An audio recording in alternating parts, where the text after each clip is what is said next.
Bienvenidos y bienvenidas a Objetos en YouTube. Mi nombre es Fidel Serrano, soy estudiante de Comunicación Social y bueno, para los que vienen de Spotify esta presentación ya se la saben de memoria, pero para los que llegan por primera vez a este proyecto por este medio, por YouTube, donde estamos inaugurando el canal por cierto, bueno, les debía esta pequeña presentación, así como les debo una pequeña introducción y una pequeña explicación de qué es este espacio y qué hacemos acá. La idea que motoriza Objetos básicamente es analizar todos esos elementos, todas esas herramientas que nos acompañan en la vida cotidiana, pero que nunca nos detenemos a analizar en profundidad los sentidos simbólicos que emanan por un lado, sus efectos y consecuencias sobre nosotros en términos de cómo cambiaron nuestro sentido de la espacialidad y la temporalidad, así como también sus efectos sobre nuestra salud o sobre el medio ambiente. ¿Y cómo hacemos esto? Es la gran pregunta. Bueno, recurriendo a diversos autores, a diversos cientistas sociales o naturales que tengan estudios sobre estos objetos particulares y sobre todo tenemos el compromiso con esos autores, con esas lecturas, con esos textos, de citarlos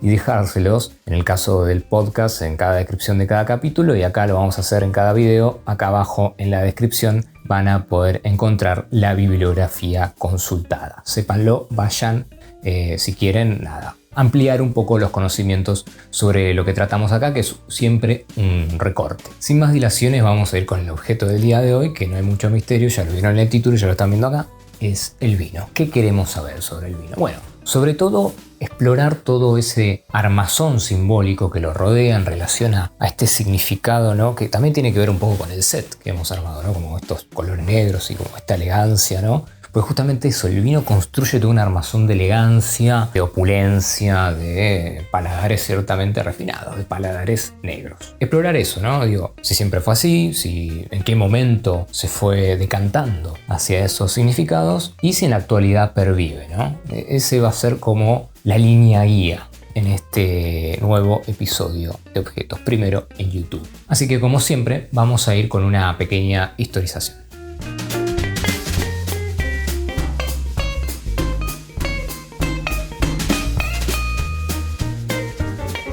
En el caso del vino, hacer una historización es particularmente difícil porque casi podríamos decir que está desde el inicio de la humanidad. ¡Qué borrachos!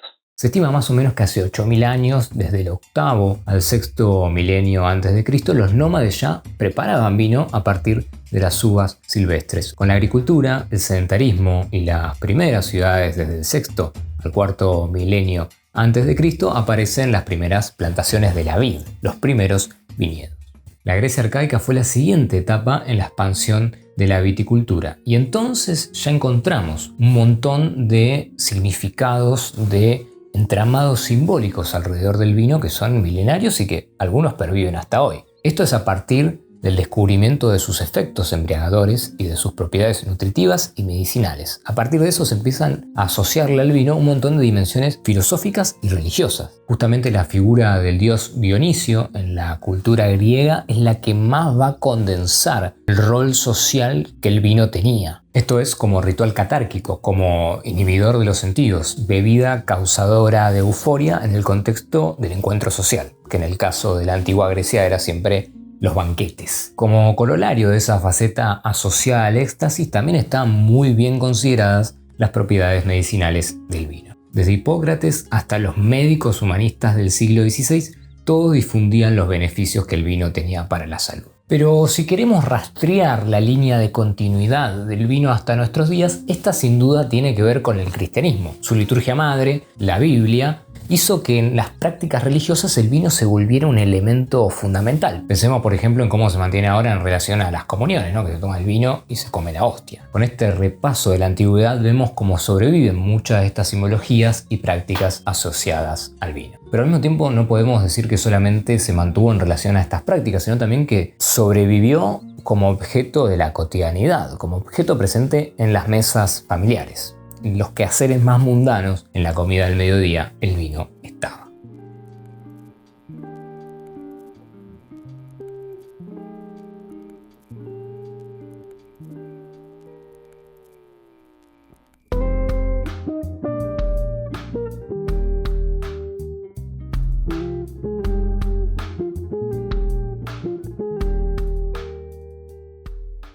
Ahora bien, estos significados del vino, aunque siguen estando, hoy no podemos decir que son los hegemónicos. Y si hay un parteaguas del sentido social del vino, lo podemos ubicar más o menos en la época del Renacimiento. Si bien podemos decir que antaño ya había cierta diferenciación entre quienes consumían vino y quienes no por motivos económicos, es a partir del Renacimiento cuando las incipientes burguesías europeas se lo van apropiando cada vez más y más, que el vino va dejando atrás todas esas connotaciones religiosas de las que hablábamos y se va significando en sentidos que no son hoy mucho más familiares. Todo esto se traduce en que el vino comienza a configurar explícitamente jerarquías, diferentes estatus. Aparecen no solo los tipos de varietales, sino también que se crean estas categorías de expertos, ¿no? Los connoisseurs,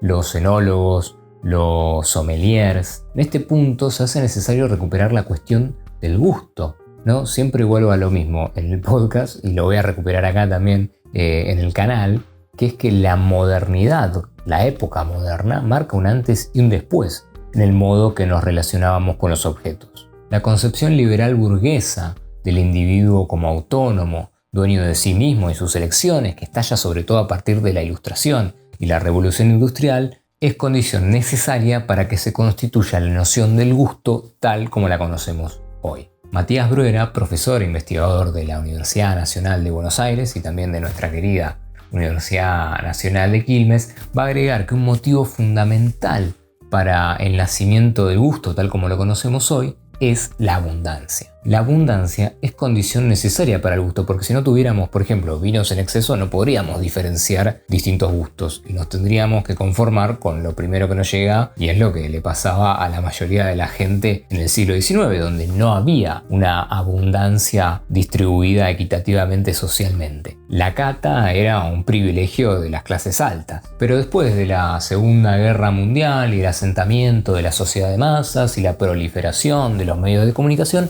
esta situación cambia y podemos decir que el consumo se democratiza bastante. Tampoco es que, wow, pero digo, un poco más que en el siglo XIX, sí.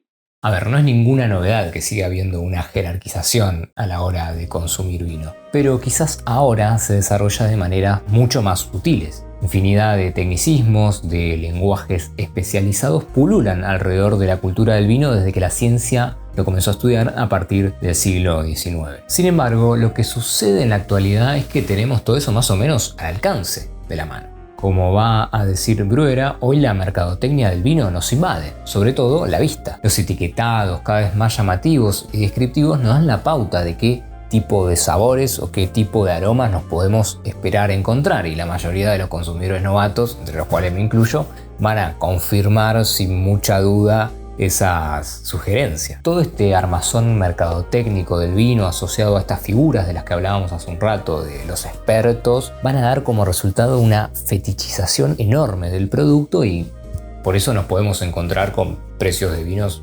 astronómicos. Y paralelamente también todo esto desvía el sentido del placer de beber, porque lo que termina predominando es lo visual, el packaging, la estilización del embotellado, y se convierte en esto, en un placer mucho más visual que realmente material. ¿A qué quiero llegar todo esto? A que consumimos ideas, como dice el autor francés Jean Baudrillard en su libro El sistema de los objetos. El consumo de vino, como de tantos otros productos, se vuelve una práctica de consumo más visual y más ideal que material, orientada más al parecer que al ser. La elección de tomar vino es entonces eminentemente social. Esa acción que realizamos condensa connotaciones típicas que aspiramos a expresar o que interpretamos de los otros cuando lo hacen, cuando ellos beben vino. Pensemos, no sé, en conceptos tales como el de intelectualidad, ¿no? Digo, toda esta escena, ¿no? Digo, se constituye en ese sentido, en un tipo con su gran copa ovalada, meneándola, esperando que las burbujas de oxígeno hagan lo suyo y ahí poder recién catar el vino. O podemos también pensar en otras figuras, en otros tropos muy frecuentes, quizá un poco menos frecuente que el de la intelectualidad, pero es el del vino en cartón, el del vagabundo, el de el vino como decadencia. Por último, también podemos agregar a la ecuación el interesante carácter ritual que tiene el vino aún en sociedades altamente secularizadas, como las nuestras. Pedir vino en un restaurante es el mito secular, el rito secular y mito también por excelencia. En esa secuencia en la que el mozo presenta la botella elegida, Canciller no me paga, y pone en escena el descorche y se hace como todo un ritual de veneración a la bebida, el cliente prueba, bla bla bla bla bla. Hay todo un ritual, ¿no? Y el vino ahí es protagonista y hay una protocolización inédita para nuestras sociedades. En este sentido, el microsociólogo Erving Goffman, que concibe a la vida y al mundo de la vida como un gran teatro, nos sirve de punto de apoyo. Esa escena donde participa el vino y es protagonista es típica y se constituye por un pacto tácito donde cada uno de los personajes asume un determinado rol. Es un contrato intangible que firmamos siendo conscientes o no, y que pervive no porque haya una norma o una ley tallada en piedra, sino por esa propia repetición de la acción que hacemos una y otra vez. Hasta acá llega el primer capítulo de Objetos en YouTube. Les agradecemos por quedarse hasta el final. Denle me gusta, suscríbanse, así seguimos con este contenido. Muchas gracias y hasta luego.